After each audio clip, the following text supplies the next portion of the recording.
All right, welcome to another episode from the Chart Reader. So you ask and I do my best to deliver. I'll do a quick video on SoundHound right now, all right? Listen, obviously, regular hours is not what matters, all right? Obviously, everyone is asking because of this crazy. It was 40% when I was looking at it post-market pop, all right? Listen, this is some real news, okay? I will not take away from it, but just one quick thing I see is it actually is sitting on my resistance line right now, right? So there's a little bit of technical movement in this crazy move right here, all right? But I am going to talk about the regular hours a little bit. I will talk about the BlackRock news. And more than anything, look, you know I'm not here to be a fanboy, all right? I'm going to give you both sides of the coin. And as great as the BlackRock news is, listen, 5% is a drop in the bucket for them.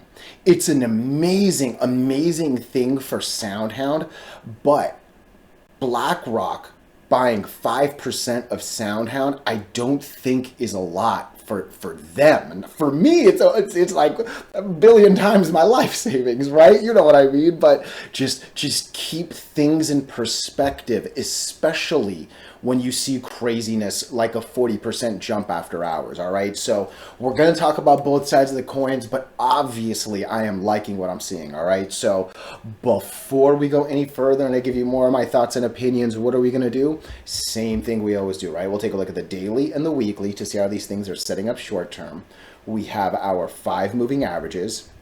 There's a bunch of them here, but there are horizontal support and resistance lines that I do draw manually myself. And then when we are done up here, we'll use the MACD, RSI, and volume as our lower indicators.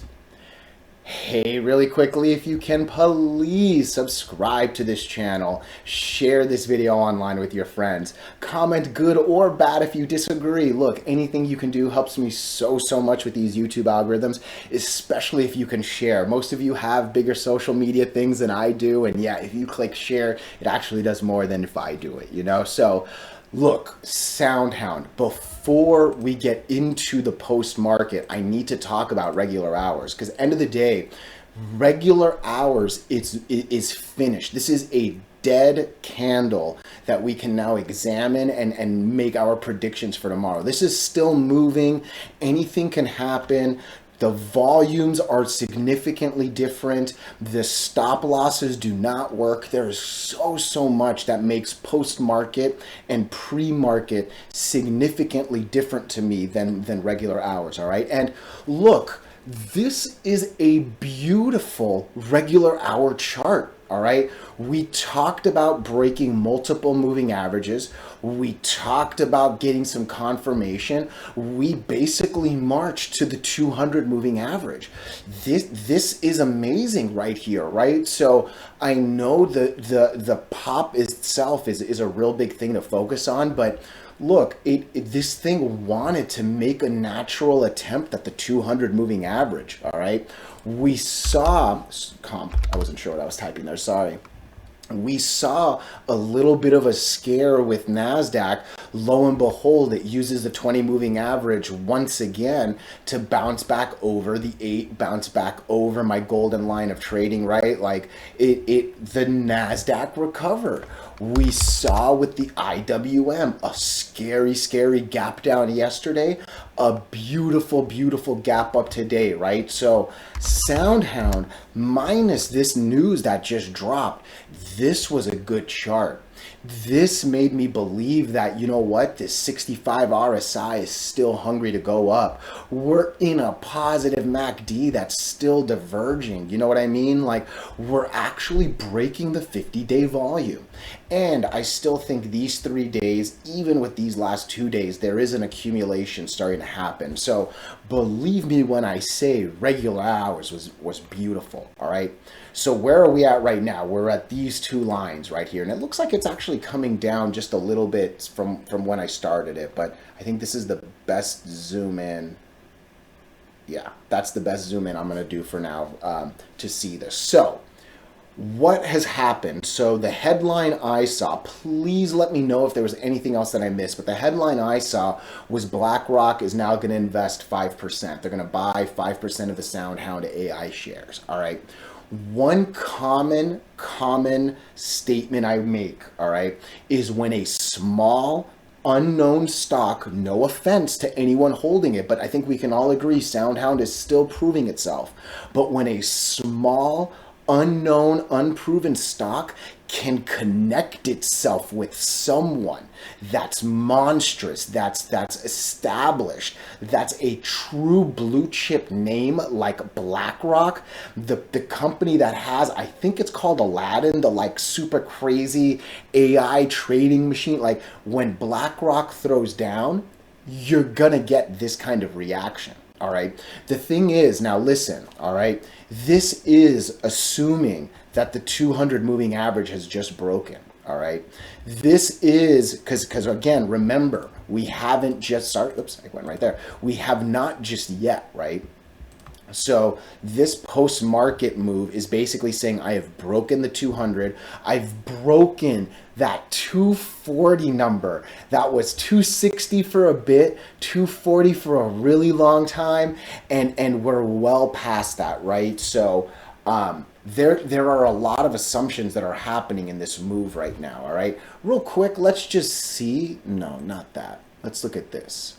Okay, so there's a decent shot this will come down to $2.83 during this, all right? Because if we go below, what did you open at? 308. Yeah, if we go below 308, maybe 306, 305, there's a decent shot that we do drop all the way down right here. Again, if we can get over 316, that's been my money line, and clearly it's an important line on this 15-minute chart post-market, right? But I'm going to make a couple assumptions right here, and I'm going to kind of, again, I'm going to use the charts more than I'm going to use the news, all right? Really quick, let me give the other side of the coin on the news. Listen.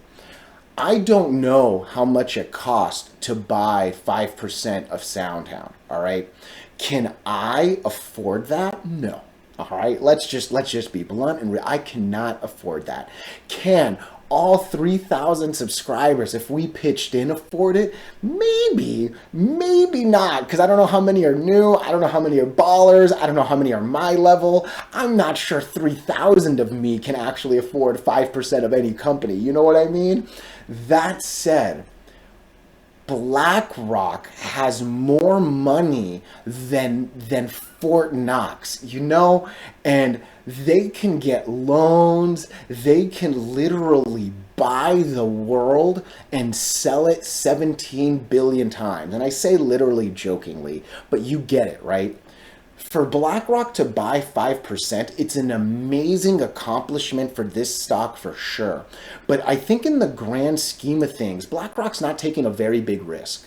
I don't believe so. This is nowhere near a top 10 holding. All right. This is nowhere, and I'm guessing, right? Let me know if I'm wrong, but this is nowhere near going to be an amount that they're going to have to disclose to like future people to be like, oh, by the way, we have such a significant amount in this. Like, no, I think this was enough for them to dip their toes just in case good things happen. If bad things happen, I promise you, no one's going to get fired from BlackRock, right? And hey, if great things happen, they'll make a bigger buy. And I think to me, the second buy, if it happens, will matter more, because that's them saying, you know what, you've proven yourself, let's go a little more. Again, I could never do what BlackRock just did. BlackRock could have easily made this 15%, 10%, 7%, 8%, 9%. It could have gone higher than 5%. Could have gone lower, obviously, too. But I don't think 5% is a crazy, crazy, crazy number. I do think the news is enough to get us over the 200 moving average. Sorry, I went quiet because I'm thinking right now. So this 240 line is that right there. What are you right here? 270. I wouldn't be surprised if this comes down to 270 or to 283. All right.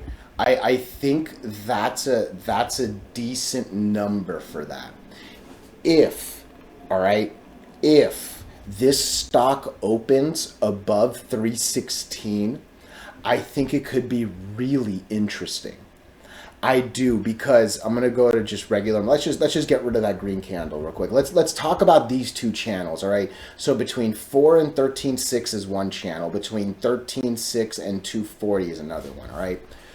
There's a decent amount of up and down right here. There's a little bit. I think this is a lot more open. You can see how much tighter in a shorter frame this is right here. This is a lot more open.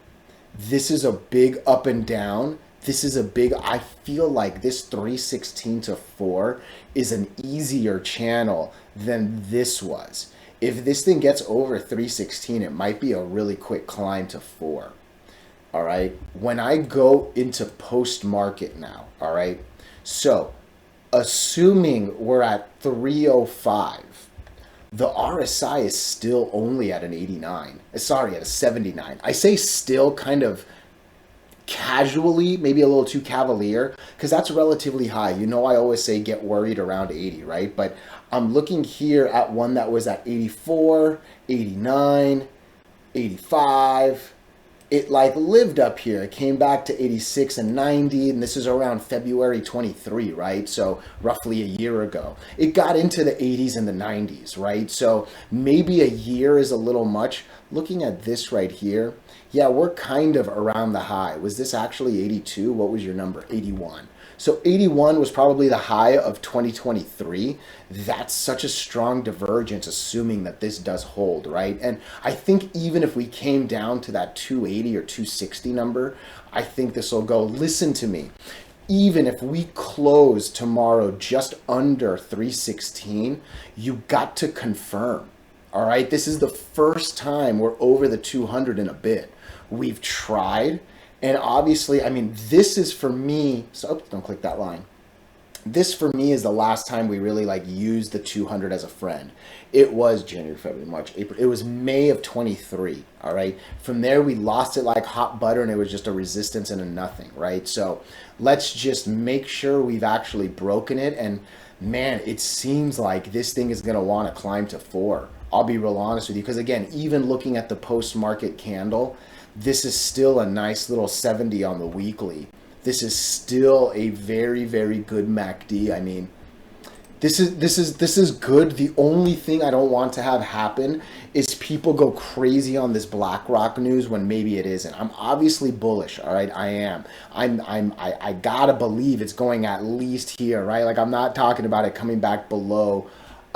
Yeah, this, and it makes me kind of wonder, because we were talking about a little earlier, what made these 2 days pop? Why did it go up this Thursday and Friday, right? There wasn't much news. We were all kind of wondering on a couple videos. No real clear answers on the video. I don't know if someone knew something, but you know, I'm always here to be more skeptical than I am here to be rah-rah. There's a lot of good. Believe me, there is a lot of good. Let's see what the earnings, because I don't think earnings has happened yet, right? But we got to confirm, and we got to see what the day opens and closes. Regular hours matters more than post-market moves, all right? Let me know your thoughts. Let me know your opinions, even if you disagree. Hey, I appreciate you so, so much.